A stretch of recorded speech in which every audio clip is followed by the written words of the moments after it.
sabéis, el próximo 18, 19 y 20 de abril tenemos nuestro Congreso Nacional Salem. Muchos hermanos de las 13 iglesias que tenemos aquí en España vendrán a estar con nosotros y compartir un tiempo de edificación y de bendición. Estemos orando mucho por el ambiente espiritual de este tiempo. El lema, como sabéis, es despierta. Estamos viendo la necesidad que tenemos de despertar espiritualmente, de ser renovados por Dios y estamos convencidos de que será un tiempo que va a contribuir a este objetivo. Como hemos escuchado, tenemos como ponente a Lucas Leis, que tendrá 2 participaciones en las plenarias, pero también tendrá unos talleres muy especiales para todos aquellos que tienen una carga por lo que yo llamo los ministerios de cantera, ministerios de infantil, preadolescentes, adolescentes y jóvenes. El sábado en la mañana en este lugar él va a estar compartiendo una visión revolucionaria para los ministerios de cantera. Y os animo a todos, los que estáis participando en estos ministerios, que estéis. Pero si no estáis participando en estos ministerios, pero hay una carga que está el Señor poniendo por este grupo de personas, os animo a que también estéis, ¿vale? Podéis estar sin ningún tipo de problema. Así que nada, vamos hacia adelante y también dar las gracias, hermanos, a los que han ofrecido sus hogares para hospedar a los hermanos que han solicitado hospedaje, que vienen de fuera, porque tenemos ya cubiertos todos, ¿verdad, Mauricio? Tenemos cubiertos todos y gracias a Dios por ello, así que estamos muy contentos. Y nada más, hermanos, vamos a ir hacia adelante, pero ¿qué os parece si oramos una vez más y lo hacemos por la palabra, sí? Señor, queremos darte gracias por permitirnos estar aquí en tu casa, hoy especialmente, donde vamos a tener un tiempo para recordar los símbolos de tu sacrificio por nosotros, los símbolos que nos recuerdan, Señor, cuánto nos has amado y de qué manera nos has amado, Señor. Ayúdanos a tener un tiempo de introspección, de edificación. Y oramos antes, Señor, por la palabra, que nos hables al corazón, que nos inquietes, que nos desafíes, que promuevas nuestro conocimiento de ti y nuestro crecimiento en ti. En el nombre de Jesús te lo pido. Amén. Amén, hermanos. Pues muchos saludos también de nuestro pastor. Él se encuentra en nuestra iglesia Salem de Barcelona, ministrando en estos momentos allí. Y ya el próximo domingo le tendremos aquí. Qué gozo. Y luego, como decía en la oración también, al finalizar la predicación vamos a participar de los símbolos del cuerpo, de la sangre de Jesús, vamos a participar de la cena del Señor y también cuando vengamos a recoger el pan y el vino podéis depositar también vuestras contribuciones económicas, vuestras ofrendas. Así que vamos sin más hacia adelante porque hoy vamos a concluir con una serie que hemos estado viendo durante los últimos 3 meses, la serie 3 metas. Y está relacionada esta serie con el lema que tenemos como iglesia en Madrid, ver a Jesús, porque nos hemos planteado como iglesia la necesidad de ver a Jesús y eso significa en términos prácticos que queremos progresar en tener una visión más profunda, más cercana, más significativa, más transformadora de Jesús. Queremos conocer facetas más íntimas de Jesús en este año y queremos que al hacerlo los demás puedan ver a Jesús a través de nosotros. La semana pasada hablé del paralítico que fue llevado por sus amigos y cuando vio a Jesús y Jesús transformó su vida, le dio no solo sanidad sino salvación, los que estaban en la casa allí reunidos vieron lo que Jesús había hecho en el paralítico y glorificaron a Dios y eso es lo que aspiramos en este año como miembros de esta iglesia. Y hemos dicho a través de esta serie 3 metas que para ver a Jesús necesitamos adquirir, asumir el rol de aprendices. Y un buen aprendiz es alguien que organiza su vida alrededor de 3 metas. ¿Recordáis las metas? Podemos verlas en el PowerPoint. Las metas son estar con Jesús, ser como Él y hacer las cosas que Él hizo. Esas son las 3 metas que debemos perseguir para ser buenos aprendices. Y la semana pasada yo estuve hablando de que además de tener claras las metas, necesitamos un plan, una regla de vida. Necesitamos ser intencionales en algunas prácticas, lo que llamamos los medios de gracia. Dios quiere que le veamos, Dios quiere que estemos con Él, Dios quiere que seamos como Él y que hagamos lo que Él hizo. y ha preparado una serie de prácticas que nos van a ayudar a conseguirlo. Y hablamos de 5 medios de gracia, pero hay muchos más y os animo a que podamos profundizar en ello. Ahora, hoy quiero hablar, para cerrar, de un elemento que también es clave para lograr estas 3 metas. Un elemento que es clave para poder ver a Jesús en este año. Y para mí el elemento es el gozo. El gozo. El gozo es fundamental, es esencial en la vida de todo aprendiz. El gozo es algo demasiado valioso, muy valioso para poder ver a Jesús. Y el problema del gozo es que siendo tan valioso, se pierde fácilmente. Se pierde fácilmente.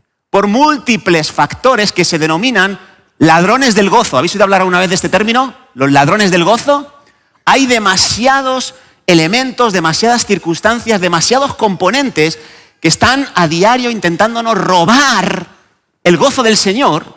Y el gozo del Señor es algo que necesitaremos para preservar como aprendices, para mantener la motivación, para mantener la ilusión, para mantener las expectativas a flor de piel, para mantener nuestro propósito de ver a Jesús. El gozo es fundamental. Sin gozo nos vamos a detener, nos vamos a estancar.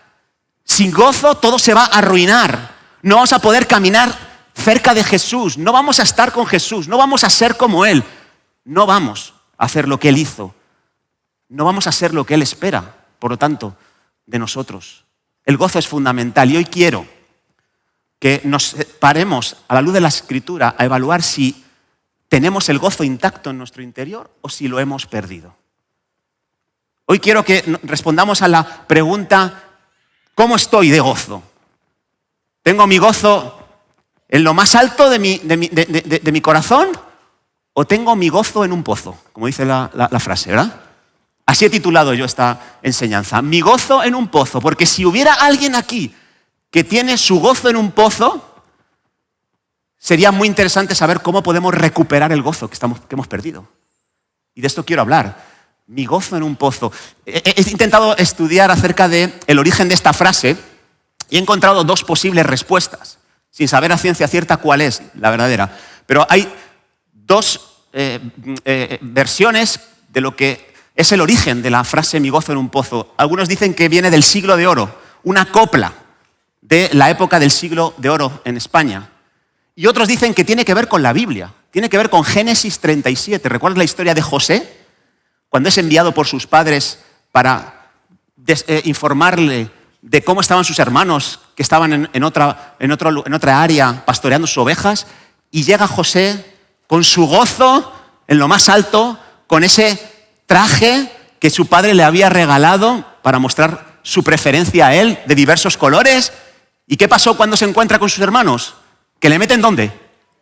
En un pozo seco, en un pozo profundo. Y eso simboliza el fin de los sueños de José. Y puede que nosotros estemos en una situación como la de José, con nuestro gozo en un pozo, simbolizando con ello que nuestros sueños de perseguir, ser como Jesús, de hacer lo que Él hizo, está arruinado, ¿no? Y quiero, pues como digo, dar algunas respuestas de cómo podemos recuperar ese gozo. ¿Qué podemos hacer si tu gozo está en un pozo? Y para ello me gustaría que me acompañarais, por favor, a 1 Samuel capítulo 1. Quiero basarme en esta preciosa historia que me ha inspirado muchísimo en estas últimas semanas, de 1 Samuel 1, para analizar la historia de una mujer llamada Ana, que hubo un momento en su vida que perdió el gozo, pero que también lo recuperó.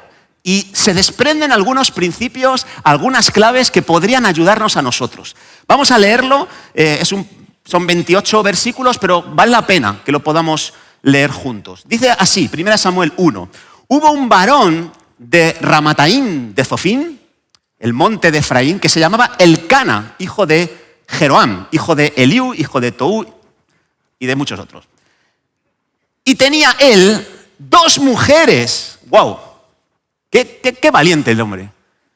Ahora, déjame decirte algo para entender un poco el contexto de esta historia. Estamos en la época de los jueces. Tú sabes que la historia del Antiguo Testamento se divide en varios periodos, ¿no? Nosotros en la escuela bíblica a nivel intermedio hablamos de 10 periodos en los que podemos dividir la historia del Antiguo Testamento. Uno de esos periodos es la época de los jueces. Y es interesante conocer las características de esa época. Es una época de anarquía, de insubordinación, de desobediencia a Dios, de indiferencia a los mandamientos de Dios. Y por eso, en los pasajes que hablan de la época de los jueces, vemos cosas como esta, que un hombre tiene 2 mujeres. Algo que no es algo que aprobara Dios en su ley, ¿vale? Dejará el hombre a su padre, a su madre, se unirá a su mujer,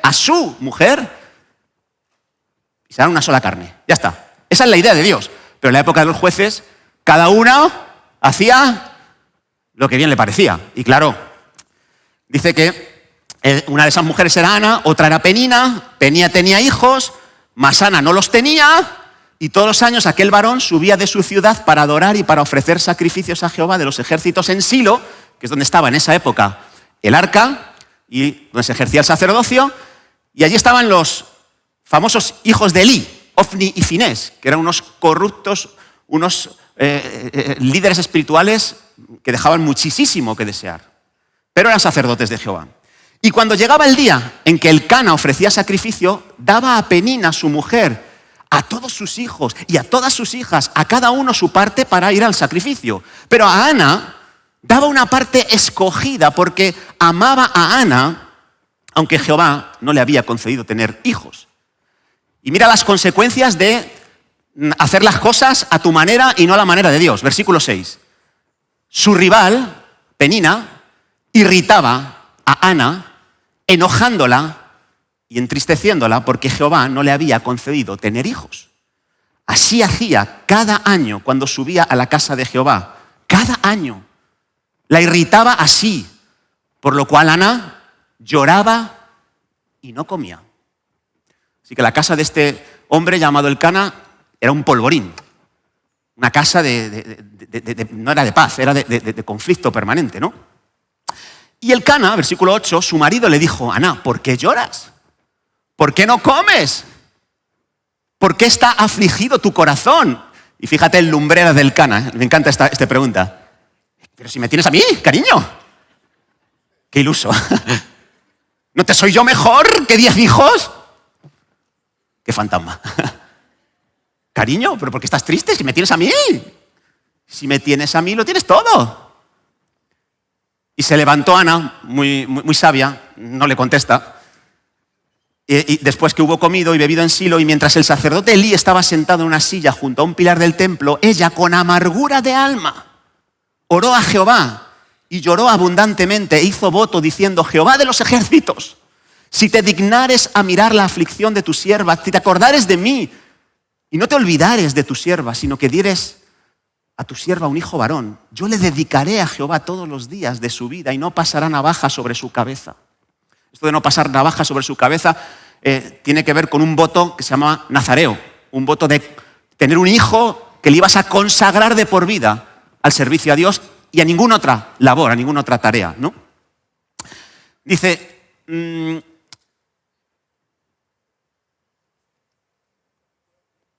Elí estaba observando la boca, perdón, me he perdido ahí. 12, gracias, muchas gracias, hermano. Que no se puede hablar tanto entre lectura y lectura. Mientras ella oraba largamente delante de Jehová, Elí estaba observando la boca de ella. Pero Ana hablaba en su corazón y solo se movían sus labios, pero su voz no se oía. Y Elí la tuvo por ebria. Entonces le dijo Elí: ¿hasta cuándo estarás ebria, mujer? Tú fíjate, con lo que tenía él en casa, con hijos que estaban acostándose con mujeres casadas, que estaban robando de las ofrendas a Dios, qué fácil veía el pecado en los demás. Y en este caso, ni siquiera había pecado en el corazón de Ana, ¿no?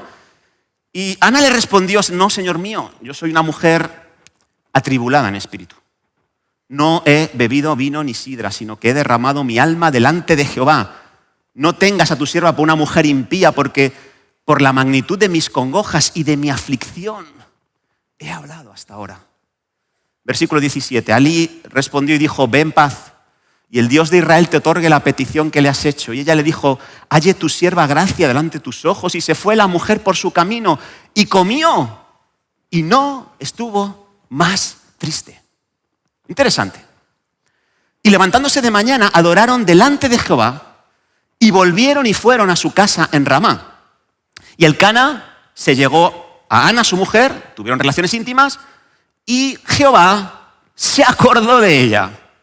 Y aconteció que al cumplirse el tiempo, después de haber concebido Ana, dio a luz un hijo, le puso por nombre Samuel, diciendo, por cuanto lo pedí a Jehová. Y después subió el varón Elcana con toda su familia para ofrecer a Jehová el sacrificio acostumbrado y su voto, pero Ana no subió, sino que dijo a su marido, yo no subiré hasta que el niño sea destetado, para que lo lleve y sea presentado delante de Jehová y se quede allí para siempre. Y Elcana, su marido, le respondió, haz lo que bien te parezca, quédate hasta que lo destetes, solamente que cumpla Jehová su palabra. Y se quedó la mujer y crió a su hijo hasta que lo destetó, y después que lo hubo destetado, lo llevó consigo con 3 becerros, un efa de harina, una vasija de vino, y lo trajo a la casa de Jehová en Silo, y el niño era pequeño. Y matando al becerro, trajeron el niño a Elí. Y ella dijo, oh Señor mío, vive tu alma, Señor mío, yo soy aquella mujer que estuvo aquí, junto a ti, orando a Jehová. Por este niño oraba, y Jehová me dio lo que pedí. Yo pues lo dedico, lo entrego a Jehová. Todos los días que viva será de Jehová. Y adoró allí a Jehová. Amén. Pues que el Señor bendiga una vez más su palabra, pero estamos intentando responder a la pregunta, ¿cómo sacamos al gozo del pozo? ¿Cómo logramos recuperar el gozo del Señor en nuestro interior? Porque es clave, es vital para poder avanzar en nuestro objetivo de ver a Jesús, de ser buenos aprendices. Yo al menos veo aquí 5 cosas que podríamos destacar y que nos podrían ayudar para conseguir eso, sacar al gozo del pozo. La primera que veo yo es la importancia de reconocer que has perdido el gozo. Es importante para recuperar algo saber si lo has perdido, ¿nos parece? Por ejemplo, tú sales de un bar, has tomado algo con unos amigos, con unos familiares, y sin darte cuenta te has dejado el móvil en la mesa de un bar o en la barra de un bar, y hasta que tú no seas consciente de que no llevas contigo el móvil, jamás podrás dirigirte a encontrarte de nuevo con tu móvil. No podrás buscar algo que no sabes que has perdido. ¿Te ha sucedido a ti esto alguna vez? Que has podido estar un montón de tiempo sin cartera hasta que llega un momento en que tienes que pagar algo, una compra. ¡Ay! ¡Ay! Ahora sí. Llevas sin cartera un montón de horas. Pero como no lo sabías, no has hecho nada por recuperar tu cartera. No la has ido a buscar. Hasta que de pronto reconoces, sí, se ha perdido. Y entonces estás en pánico, pero sí que tienes una opción de encontrarlo, porque ya puedes ir a buscarlo. Me pasó una vez con mi hijo pequeño. Me acuerdo que estaba yo en un centro comercial, en una especie de parquecito de bolas, y yo estaba a cierta distancia sentado en un banco. Y él era muy inquieto, y él se movía de un lado para otro, y yo siempre mirando para que no se me escapara. A veces se salía de los límites de mi visión, porque estaba yo en una especie de marquesina, y entonces si se iba un poco a la izquierda, hasta que no volviera a entrar en mi cuadro de visión, pues por unos instantes le perdía la vista. Pero él iba, venía, y yo observando, pero llegó una de estas veces en las que se va de mi cuadro de visión y no aparece. Y yo, a ver, pero 2, 3, 4, 5, 6 segundos, salí, no esperé una hora, hermanos, esperé como 30 segundos, pero cuando ya salí para ver dónde se había ido, ya no le volví a ver. Y me puse nervioso. Mientras no tenía constancia de que se había perdido, yo estaba tan tranquilo allí, sentado en mi banco, pero en el momento en el que reconocí que le había perdido, empecé a buscarle. Y hablé con mi mujer, oye, no veo a nuestro hijo, no le veo, por favor, vete a la puerta principal del centro comercial, porque yo ya pensé en todo lo peor. Cuando se te pierde un hijo puedes pensar lo peor, que alguien le ha cogido y se lo ha llevado. Cogió mi mujer, se fue a la puerta principal, habló con el hombre de seguridad para decir que no encontrábamos a nuestro hijo, que por favor estuviera atento si alguien salía con un niño pequeño, y nos pusimos todos a buscar porque reconocimos que habíamos perdido a nuestro hijo. Y le busqué por todas las tiendas, le busqué por el supermercado que había en el centro comercial. Estaba absolutamente angustiado. Entré en una tienda de juguetes y gracias a Dios que miré a un rincón y estaba allí sentado jugando con un juguete. El condenado. No sé si es muy fuerte esta palabra, pero... ¿Sabes qué? Mi hijo no sabía que se había perdido. Por eso él estaba tan tranquilo. Él no estaba buscando a papá y a mamá. Él estaba con un juguetito que había cogido ahí de la tienda y estaba... Y nosotros sudando la gota gorda. ¿Dónde está mi hijo? Le hemos perdido. Pero reconocer que has perdido algo es el primer paso para poder llegar a encontrarlo. Te pone en marcha para buscarlo. A veces pasa también, por ejemplo, con los idiomas extranjeros. Tú crees que dominas un idioma, el inglés, el francés, el alemán, ¿hasta qué? ¿Hasta qué? Hasta que necesitas hablarlo. Y de pronto has estado, sin darte cuenta, 3, 4 años sin hablar el idioma y de pronto un día te encuentras a alguien que habla ese idioma y tú dices, yo sí sé. A mí me ha pasado. Yo antes me podía manejar mejor con el inglés, pero dejé de hablarlo durante años y me acuerdo que hace poco vino aquí unos hermanos que solo hablaban inglés y me empiezan a hablar y yo más o menos les podía entender, pero cuando me pongo yo a hablar, digo, hermano, ¿me puedes ayudar aquí a...? Pero si no reconoces que has perdido algo, no puedes hacer nada para recuperarlo. Ahora ya sé que necesito volver a repasar y a practicar mi inglés. Con el ejercicio físico. Tú te crees que tienes la misma vitalidad de hace 3 años, pero llevas 3 años sin practicar nada de ejercicio. Y tú te crees que estás igual, que eres igual de jovial, hasta que un día te invitan a jugar un partido de fútbol. Me pasó a mí hace 1 año.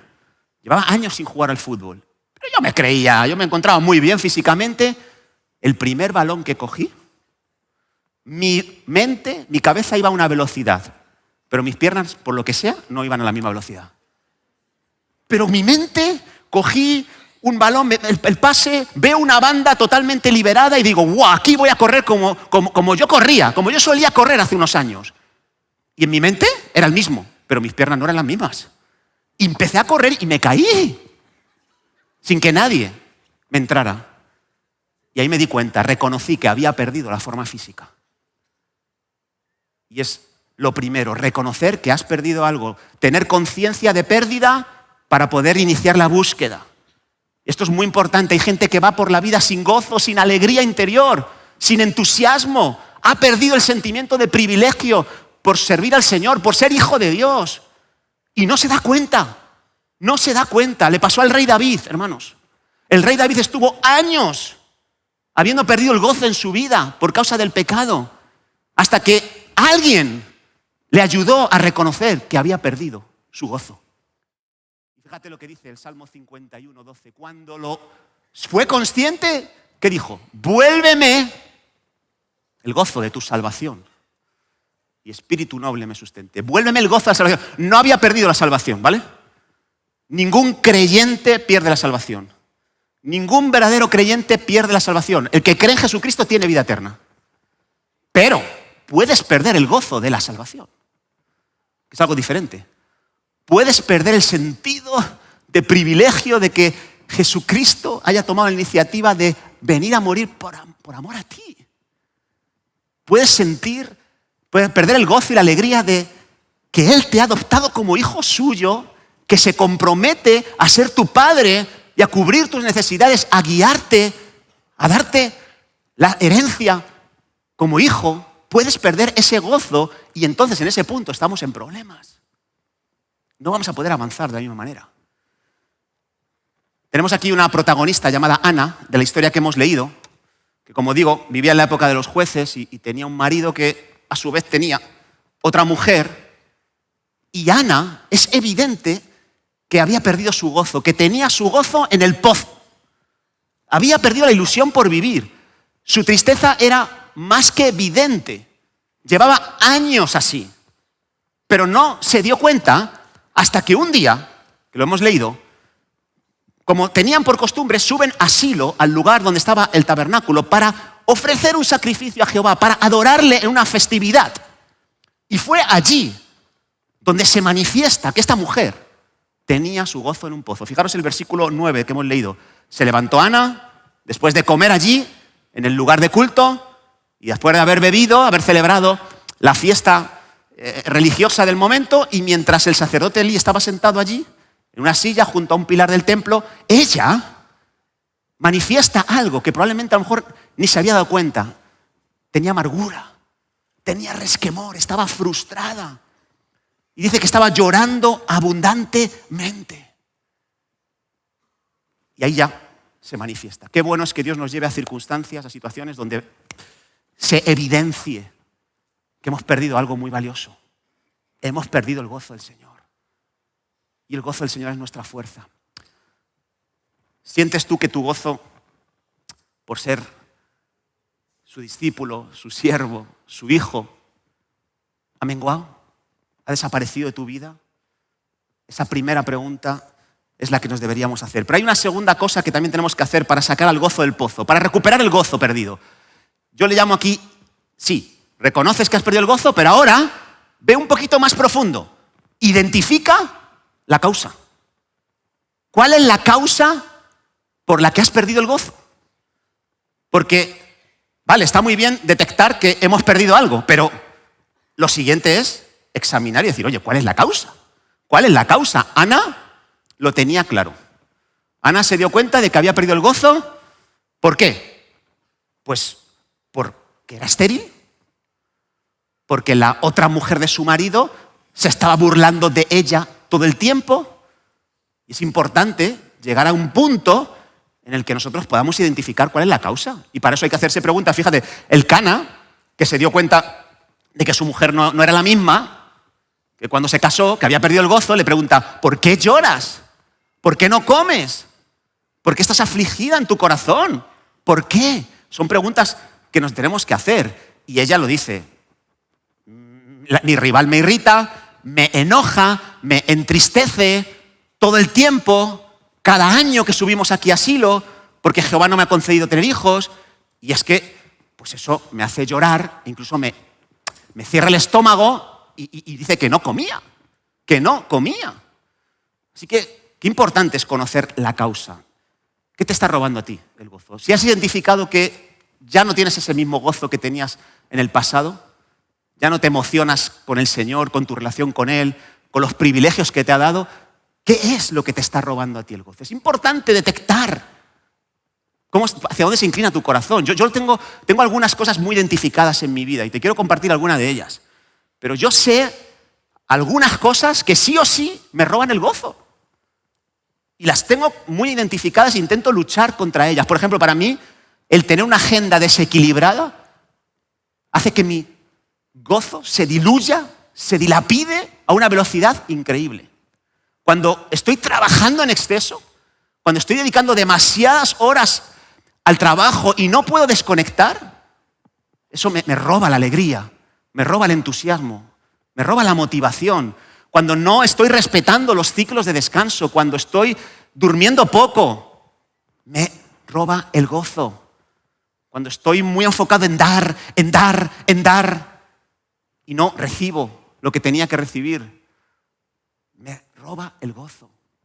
Son cosas que yo tengo muy identificadas y por eso cuando entro en ese tipo de dinámicas que son insanas, digo, cuidado, que puedo llegar a perder mi alegría por el Señor y por mi servicio. Pero hay más cosas. Por ejemplo, ya sabéis que lo he comentado alguna vez, el perfeccionismo.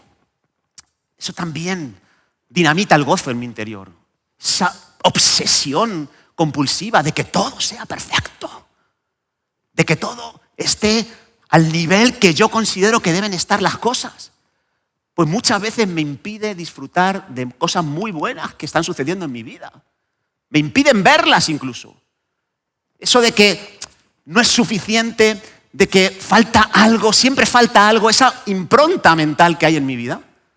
Ese deseo de querer siempre rizar el rizo, pulir más las cosas para que yo me sienta más satisfecho, eso causa en mi vida muchas veces una falta de gozo, una falta de alegría y me impide ver las cosas que Dios está haciendo en mi vida.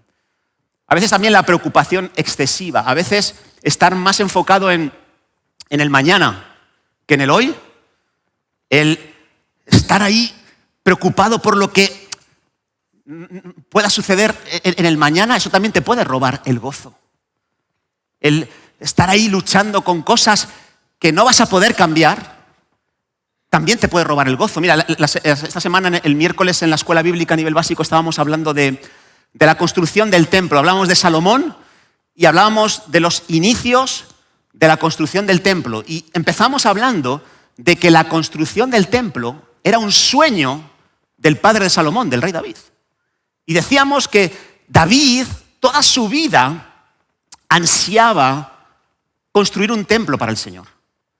A David le molestaba muchísimo que él tuviera una casa muy esplendorosa y que Jehová habitara en un tabernáculo en forma de tienda. Eso le molestaba muchísimo a David, pero ¿sabes qué? Aunque procuró ser él el constructor del templo, Dios le dijo, no, tú no vas a ser. Tú no. Y él luchó, él consiguió recaudar dinero del pueblo, de sus propios ahorros sacó dinero para la construcción. Se encargó de ponerse delante de Dios para elaborar los planos de cómo debía ser el templo. O sea, hizo muchas cosas porque estaba en su corazón, porque es lo que más quería él. Y sin embargo Dios le dijo, tú no. Y por un momento, David perdió el gozo porque luchó para conseguir cosas que Dios no tenía para él. Y cuando no aceptamos lo que Dios tiene para nosotros, cuando no aceptamos lo que Dios ha dicho, no lo vas a conseguir o esto no va a cambiar, entonces el gozo puede disolverse, diluirse en nuestro interior. ¿Me entiendes? ¿Sí? A veces luchamos por cosas. Hay gente que me quiero casar y no lo consigo y lo he intentado de 1000 maneras posibles, no consigo y a lo mejor Dios dice, no tengo para ti el matrimonio. Señor, espero que no. Pues a veces hay personas que Dios no ha destinado para tener una vida matrimonial. Hay personas que Dios no ha destinado para tener hijos y es algo maravilloso, pero hay personas que no van a tener hijos en esta vida. Porque Dios ha decidido que tú no lo vas a tener. Hay personas que están buscando un trabajo concreto, el trabajo de sus sueños, el trabajo de su vida, y Dios dice, tú no lo vas a tener.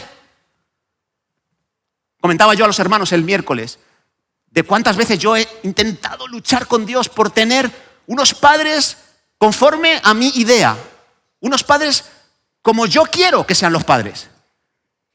Y he luchado en oración, en ayuno, he hecho 1000 cosas y Dios me ha dicho, no, tienes los padres que necesitas, no los que tú quieres. No luches por ahí, porque vas a perder el gozo. Puede pasar con los hijos. Es que mis hijos no son lo que yo desearía que fueran. Y luchas para cambiar eso y Dios dice, acepta que hay cosas que no vas a poder cambiar en tu vida. Si sigues luchando, vas a perder el gozo, vas a perder la alegría. Son cosas que te pueden robar el gozo. Hay personas también que te pueden robar el gozo. Personas que se llaman tóxicas. No sé, no me gusta mucho el término pero es como se conocen estas personas. Gente muy conflictiva todo el tiempo. Muy pesimistas. Siempre poniendo el acento en lo negativo. Pues te pueden robar el gozo. Yo tengo una cuadrilla. Ese es un término vasco. Grupo de personas no creyentes con las que a veces me tengo que reunir y yo quiero invertir tiempo con ellos, pero ¿sabes qué? La mayoría de veces cuando terminamos nuestra reunión se me ha dilapidado el gozo, porque están todo el rato hablando de lo malo, de lo negativo que hay en la comunidad donde estamos viviendo, del presidente de este gobierno, de las últimas leyes que se han establecido, cuidado con los aranceles, los impuestos de aranceles que ha puesto Trump. Pues, o sea, salgo con una visión tan pesimista, tan dramática, tan catastrófica, que me roban, me succionan el gozo estas personas. Y a veces son causa de que tú no puedas tener la alegría interior que el Señor nos ha dado en Cristo Jesús. Entonces no sé cuál es la causa por la que tú no tienes el gozo, pero es importante detectarla. Y lo siguiente, el tercer paso, después de detectar la causa que te ha llevado a perder el gozo, cuando lo sabes, ahora tienes que corregir lo que está mal. Reconoces la causa y ahora es el momento de actuar. Hasta ahora hemos sido más reflexivos. Hasta ahora hemos hecho introspección para ver qué está pasando en nuestro interior. pero llega un momento en que hay que pasar a la acción. Ya sé lo que me pasa y Dios te puede dar la pauta para corregir esas situaciones que te están robando el gozo. ¿Qué es lo que debería estar haciendo? Bueno, si tienes personas de estas tóxicas que te mencionaba antes, lo que Dios te dice en su palabra es que cuidado porque las malas compañías pueden deteriorar tus costumbres, pueden corromper tus costumbres, pueden dañar tu corazón, pueden afectar tus emociones y llevarte a hacer cosas que no son las que Dios quiere para tu vida. Entonces, ¿qué tendrías que hacer? Poner límites. Hay con ciertas personas con las que tienes que saber el tiempo que puedes estar y cuándo es el momento de cortar esa comunicación. A veces incluso, y me voy a arriesgar a decir esto, incluso hay personas a las que no les puedes dar nada de tiempo hasta que Dios trate con sus vidas. Hay personas a las que tienes que dejárselas en manos de Dios y no convertirte tú en Super López, que es un héroe aquí nacional. No, tienes que dejar que sea Dios el que trate y poner límites. Pero claro, si tú sabes lo que tienes que hacer y no lo haces, dice Santiago que es un error, es un pecado. Es un error y te va a llevar por el mal camino. Vas a perder el gozo. Si sabes qué es lo que tienes que hacer y no lo haces, estás entrando en directo al pozo. O por ejemplo, si tú sabes que lo que te está robando el gozo es que estás teniendo una relación inadecuada con tu novio o con tu novia. Si tú sabes que Dios te lo ha revelado, que tienes que preservar tu sexualidad para el matrimonio, pero sigues R que R, teniendo esos momentos de intimidad con ellos, si lo sabes, debes hacer lo correcto. Debes marcar límites en esa relación, debes confesar tu pecado, debes pedir restauración, debes poner límites en esa relación que tienes de pareja. Pero si sabes lo que tienes que hacer y no lo haces, sigues en el error. Poco a poco vas a ir perdiendo todos los frutos que el Señor ha depositado en tu interior y uno de ellos es el gozo. Si tú sabes que Dios dice que ames a tus enemigos y sigues alimentando una dinámica de conflicto, de separación, de distanciamiento con aquellos que te han herido, si tú sabes que Dios dice que te relaciones desde el amor de Dios que ha derramado en tus corazones y sigues relacionándote desde la herida de rechazo, la herida de humillación que te hicieron, si sigues ahí y no haces lo correcto, el gozo del Señor va a desaparecer de tu interior. Fíjate lo que dice Juan capítulo 15, versículo 11. Son palabras de Jesús. Dice, estas cosas os he hablado, os he dado mandamientos, os he dado directrices. ¿Para qué? Para que mi gozo esté en vosotros y vuestro gozo sea cumplido. Así que lo que nos está diciendo aquí Jesús es que sus palabras pueden provocarnos incomodidad, pueden meter el dedo en una llaga que resulta incómoda, pero su palabra nos va a enseñar a vivir con gozo. Su palabra nos va a ayudar a recuperar el gozo que hemos perdido por alguna de las razones que hemos mencionado antes. Así que, ¿quieres gozo? ¿Quieres gozo? Necesitas obediencia. A más obediencia, más gozo.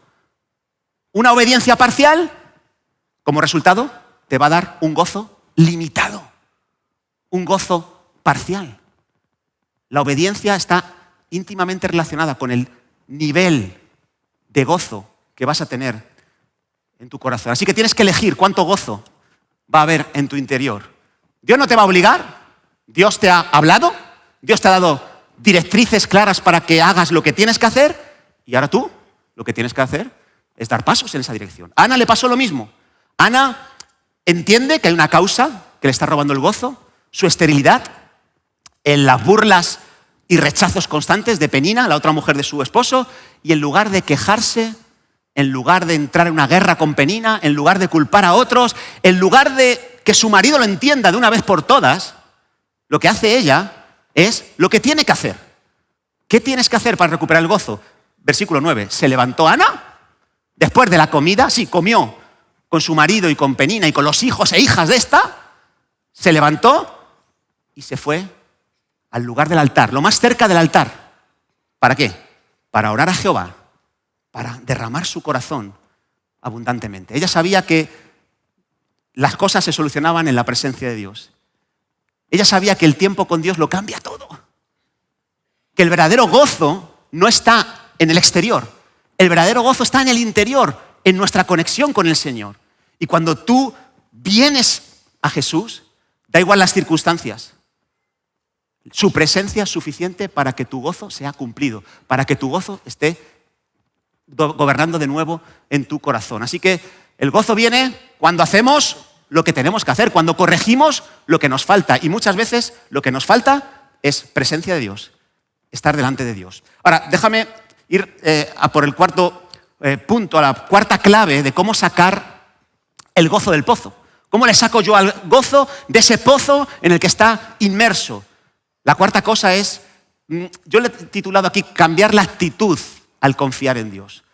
O podríamos llamarlo también como desarrollar un enfoque confiado en Dios. Desarrollar un enfoque confiado en Dios.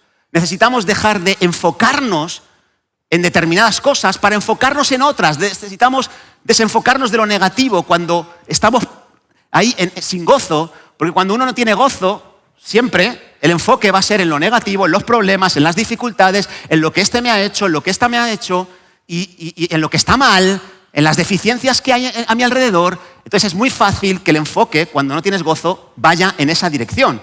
Pero si queremos recuperar el gozo, debemos enfocarnos en la dirección correcta. Y esa dirección tiene que ver con enfocarnos en las cosas buenas que Dios ya ha hecho. Enfocarnos en las cosas buenas que Dios va a hacer. Y esto parece como que la fe es negar la realidad, pero no es así, hermanos. Yo no creo en una fe que niega la realidad. Yo creo en una fe que escoge confiar en que Dios va a llevarnos a una realidad mejor. Y muchas veces no sabemos definir qué tipo de realidad mejor es la que Dios tiene preparados para nosotros, pero cuando tú decides confiar en que Dios tiene una realidad mejor para mí, de que Dios ya está obrando, aunque yo no lo pueda ver, entonces mi enfoque, mi actitud cambia y se dirige en una dirección mucho más favorable. Fíjate lo que dice el Salmo 126.3, me encanta. El salmista dice, grandes cosas ha hecho Jehová con nosotros, estaremos alegres. Pero ¿sabes qué? En el momento en el que el salmista está escribiendo esto, la situación no era favorable para él. Pero decide cultivar un enfoque basado en su confianza en Dios. Y entonces le cambia la perspectiva, le cambia el estado de ánimo. Se enfoca en las cosas que ya ha hecho Jehová con ellos. Y eso trae como resultado la alegría, el gozo. Así que tenemos que hacer este tipo de cosas. Lo mismo le pasó a Ana. Ana en el capítulo 1, versículo 18, después de orar, después de derramar su corazón ante Dios, dice que se fue por su camino, se volvió a su casa y comió. ¿Recuerdas que no estaba comiendo por la tristeza y la congoja de su corazón? Después de derramar... ¿he sido yo? Después de derramar su corazón con Dios, después de conectar con Dios, después de cultivar su confianza en Dios, dice que se fue a comer y no estuvo más triste. No estuvo más triste. ¿Y por qué? Si seguía igual de estéril que antes. ¿Y por qué? Si Penina seguía burlándose de ella y maltratándola. ¿Por qué no estuvo más triste? Si aún no tenía lo que quería, si la causa de la pérdida de su gozo aún no se había resuelto. Dejó de estar triste y empezó a comer porque decidió confiar en Dios. Decidió confiar en Dios. Vale, no estoy embarazada, pero he aprendido a que mi gozo no dependa de lo que vea, sino de lo que Dios puede hacer por mí. De esa mejor realidad que Él tiene para mí. Y del mismo modo nos va a suceder a nosotros, hermanos. Hay cosas que no podemos ver ahora, hay cosas que no podemos ver, pero si decidimos cultivar nuestra confianza en Dios, da igual que no las veamos. Podemos estar alegres en nuestro interior. ¿Tú crees que esto? Hay cosas que no puedes ver, pero sí puedes tener la seguridad de que Dios tiene preparado para ti una realidad mejor. Ahora, cuando decides cultivar también tu confianza en Dios, hay cosas que empiezas a ver también, ¿vale? Porque muchas veces no vemos lo que Dios está haciendo tan tremendo en nuestra vida por ese pesimismo en el que nos hemos instalado, pero cuando decides confiar, de pronto se despierta una realidad que pasaba desapercibida para ti. A Ana también le pasó. Ana no tenía hijos, Ana tenía una rival en su propia casa que la estaba acongojando todo el rato, pero tenía muchas cosas que había perdido de vista. Hemos leído que tenía un esposo que, aunque había tomado decisiones equivocadas, dice la palabra que el esposo la amaba a ella por encima de Penina. Y me encanta, yo utilizo muchas veces estos versículos para las bodas, porque para mí el Cana nos muestra dos tipos de amor. Un amor porque y un amor aunque. Dice el Cana, amaba a Penina porque le había dado muchos hijos e hijas. Pero a Ana le daba una parte escogida y la amaba más, aunque no tenía hijos. Tú fíjate, ¿de qué disfrutaba Ana? Y no se había dado cuenta. De un amor incondicional. De un amor que no está basado en lo que tú haces o dejas de hacer. Hay muchos amores condicionados. Te amo porque eres precioso. Te amo porque tienes... Te amo porque eres brillante. Te amo porque tienes una cuenta de ahorros que me va a solucionar a mí el futuro. Te amo porque tienes un pedazo de coche ahí en el garaje que me quiero montar en él todos los días de mi vida. Te amo porque eres muy gracioso, te amo porque eres habilidoso, te amo porque tienes 2 carreras y 3 másters. Es un amor condicionado. ¿Y qué pasa cuando todo eso desaparece? ¿Qué pasa cuando el Ferrari Testarossa se queda tirado y tiene que ir al desguace? ¿Qué pasa con ese amor? Se marchita. Pero cuando alguien te ama, aunque no tengas nada, aunque no seas agraciado, hijo, aunque no tienes donde caerte muerto, te amo aunque no tengas papeles, te amo aunque no tengas trabajo, te amo aunque necesitarías un repasito en el baño, una duchita. ¡Wow! ¿Qué gozo te da cuando sabes que alguien te ama? Aunque no eres el mejor candidato para ser amado, ¿no? Ese es el amor de Jesús por nosotros. Él nos amó aunque éramos pecadores. Y Él te sigue amando aunque seas pecador. Puede que no tengas todo lo que tú quieres ver en tus manos, pero cuando cultivas la confianza en Dios, te persuades de que hay una realidad mejor que Él te va a dar y te persuades de cosas que ya estás disfrutando y no te habías dado cuenta. Y te vuelven a reconectar con el gozo del Señor. Y vuelve a surgir el sentido de privilegio, y vuelve a surgir la motivación, y vuelve a surgir la energía que no tenías. ¿Has experimentado eso? Así que no esperes a que Dios haga algo para tener gozo. Ten gozo porque sabes que Dios ya está haciendo algo.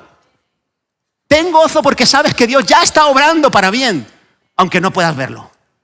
Y termino, hermanos, para ir directos a la cena del Señor, con la última cosa que veo en esta historia y que me parece súper interesante y que nos va a ayudar a sacar al gozo del pozo. Si tu gozo está en un pozo, además de estas 4 cosas que ya hemos mencionado, hay una más que no deberíamos pasar por alto y tiene que ver con pensar más en los demás, en ser más generosos con otros, en entender que del pozo se sale dándote. Del pozo se sale no mirándote el ombligo, sino mirando las necesidades de los que están a nuestro alrededor. El gozo florece cuando dejas de centrarte tanto en ti mismo y eres capaz de centrarte más en los demás. Cuanto antes salgamos de ese ensimismamiento, más cerca estaremos de recuperar el gozo del Señor y más fortaleza habrá en nuestra vida. Yo lo entiendo. En los malos momentos es muy fácil volverse egocéntrico. Es muy fácil. A mí me pasa también. Nos enfocamos solo en nosotros. Lo que nos falta, lo que nos han hecho, lo que nos gustaría tener, las cosas que están torcidas. Pero si permaneces ahí, te vas a hundir cada vez más profundo de ese pozo en el que te encuentras.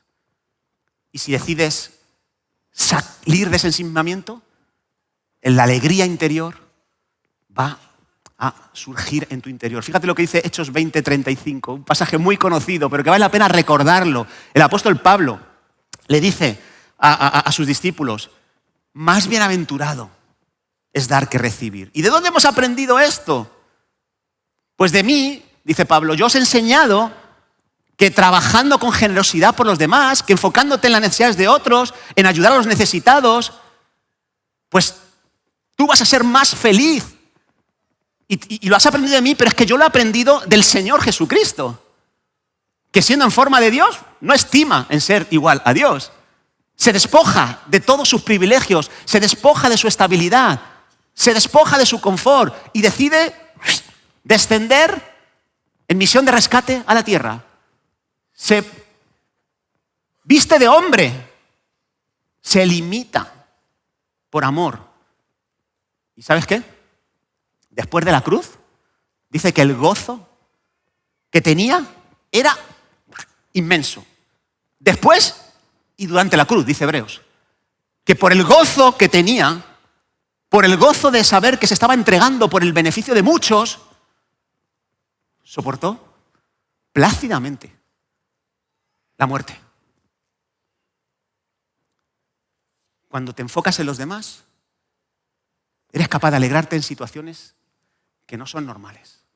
¿Sabéis que como iglesia estamos muy comprometidos con la oración y también con ayuda económica en el ministerio Puertas Abiertas, que es un ministerio orientado a las iglesias que están en lugares donde se les persigue? Estamos muy comprometidos como iglesia en apoyar a los cristianos perseguidos. Que, por cierto, en ninguna otra época de la historia, sé que lo sabes, pero vale la pena recordarlo, en ninguna otra época de la historia se ha perseguido tanto a la iglesia como en esta actual. En ninguna otra época de la iglesia se ha matado tanto cristiano como en esta actual. ¿Tú has escuchado algo por la televisión o por los medios de comunicación acerca de esto, de estas matanzas masivas que se hacen? ¿A que no? No interesa este tipo de noticias. Ahora, te digo algo. No nos engañemos. Los hermanos que están siendo perseguidos por causa de su fe, los que han tenido que emigrar de sus casas e irse a vivir en centros donde están ahí amontonados, y lo vimos en la última vigilia, las imágenes tan tremendas que eran en Nigeria, Miguel Ángel, en Nigeria. Increíble, te rasga el corazón, pero ¿sabes qué? A lo mejor no me creas, pero te digo algo, ellos son más felices que nosotros que estamos aquí. Ellos son más felices que nosotros que nadamos en la abundancia en una sociedad occidental como esta. ¿Sabes por qué? Porque saben que es más bienaventurado el que da que el que recibe. Están dando de lo suyo y aún ellos mismos se están dando por amor del nombre del Señor y por amor de sus perseguidores, y saben que aunque amen más y se han amado menos, ellos van a seguir ahí, y el gozo del Señor es una fortaleza que están experimentando cada día. Y esto nos recuerda eso, hermanos, que cuando nosotros nos damos, podemos conectar con una dosis de gozo mayor que la que jamás podríamos tener. Y Ana también lo hizo, estaba triste, sí, por no poder ser madre, pero cuando confía en el Señor y el Señor la responde con la maternidad, ¿sabes lo que hace? Después de que dice, por este niño oraba y Dios me dio lo que le pedí, ¿sabes lo que hace con ese niño? ¿Qué hace con ese niño? Lo da. Lo da. Pero bueno, señora, usted no quería ser madre, a ver si nos aclaramos. Sí, pero es que hay más gozo en dar que en recibir. Me ha gustado esto del gozo del Señor al recibir, pero ahora tengo mucho más gozo de que en el momento en el que he destetado a mi hijo, lo entrego para que todos los días de su vida, no solo un campamento de jóvenes, no solo un retiro, no, lo entrego para que todos los días que viva sea del Señor. ¡Wow! El gozo de Ana se multiplicó cuando compartió a su hijo con Dios, cuando lo compartió no solo para Dios, sino para otros. Lo compartió para que sirviera a Elí, y después llegó a ser el gran juez, el último gran juez, el último profeta el gran profeta Samuel, que benefició enormemente a Israel en una época muy crítica entre la transición de los jueces a la del el reinado unificado. Y lo entregó, y esa mujer recibió mucho más de lo que había imaginado, porque no solo experimentó gozo en su interior, sino que luego tuvo más hijos. Tuvo más hijos. ¿Te acuerdas de Abraham? ¿Cómo luchó para tener un hijo, verdad? Y qué gozo cuando lo recibió. Pero cuando Dios se lo pidió, dijo, dame a tu hijo, a tu único hijo. No tardó ni un segundo en sacrificarlo. Y qué gozo cuando lo entregó. Qué gozo cuando lo puso en las manos de Dios. Qué gozo. Porque cuando nos damos a los demás, el gozo del Señor se multiplica en nosotros. Termino con este versículo, 1 Samuel 2. Te animo a que lo leas en casa. Es un cántico de Ana después de haber dado a su hijo para que esté de por vida en Silo. Dice que Ana oró y dijo, mi corazón se regocija en Jehová. Mi poder se exalta en Jehová. Me siento poderosa en Él. Me he quedado sin hijos, pero me siento más fuerte que nunca. Mi poder se exalta en Jehová. Mi boca se ensanchó sobre mis enemigos. ¿Por qué? ¿Porque me alegré de todo lo que me has dado? Porque me alegré en tu salvación. Porque me alegré en ti, Señor. Y esa es la clave. Conectar con Dios y gozarnos desde nuestra conexión con Él. ¿Recuerdas a Lea? Lea, una de las mujeres de Jacob, ¿sí? Su padre hizo trampas y la colocó allí para que se casara con Jacob, engañándole a Jacob, y ella estaba por Jacob, le amaba, pero Jacob no la amaba a ella. Y ella pensó, si tengo hijos con él, me va a amar, me va a amar, me va a amar. Y tuvo 3 hijos, y si ves los nombres de cada hijo, representan lo que ella sentía. Ahora sí que mi marido me va a amar. El segundo, ahora ya sí que vamos, no tengo ninguna duda. Y así, uno tras otro, hasta que llegó el 4 hijo y le llamó Judá, que significa mi alegría está en Jehová. Se dio cuenta Lea que si estaba esperando a que las circunstancias externas fueran favorables para gozarse, no lo iba a conseguir en la vida. Y entendió, como Ana, que se alegró porque se enfocó en Dios, en su salvación. Así que quiero animarte a que podamos ahora tener un momento donde nos alegremos, no porque nos vaya bien o nos vaya mal, sino que nos alegremos en su salvación. ¿Qué te parece? Vamos a tomar la cena del Señor. Tenemos una ocasión aquí hoy para alegrarnos en su salvación. Estos símbolos que vamos a tomar ahora son maravillosos. El pan y el vino simbolizan el cuerpo que ha entregado Jesús para salvarnos a todos nosotros y la sangre que derramó hasta la última gota para rescatarte a ti y devolverte el gozo de la salvación. Son símbolos como esos souvenirs que tú compras cuando vas a un país y luego lo tienes allí en tu nevera y te recuerdan ese maravilloso viaje, o esa camiseta que compraste en un concierto y cada vez que la miras te recuerda lo maravilloso que fue, la maravillosa experiencia que fue ese concierto, ¿verdad? Hay símbolos que te recuerdan una verdad mayor. El pan y el vino nos recuerdan que tenemos un Dios tan amoroso que se entrega por nosotros y no estamos con Él porque le hayamos elegido a Él, sino porque Él nos escogió a nosotros. ¿Puedes gozarte en la salvación del Señor? ¿Puedes gozarte en ello? ¿Por qué no nos ponemos en pie, hermanos? Voy a pedir a los hermanos de Recién Acomodo que se puedan distribuir y a los que nos ayudan a repartir la mesa.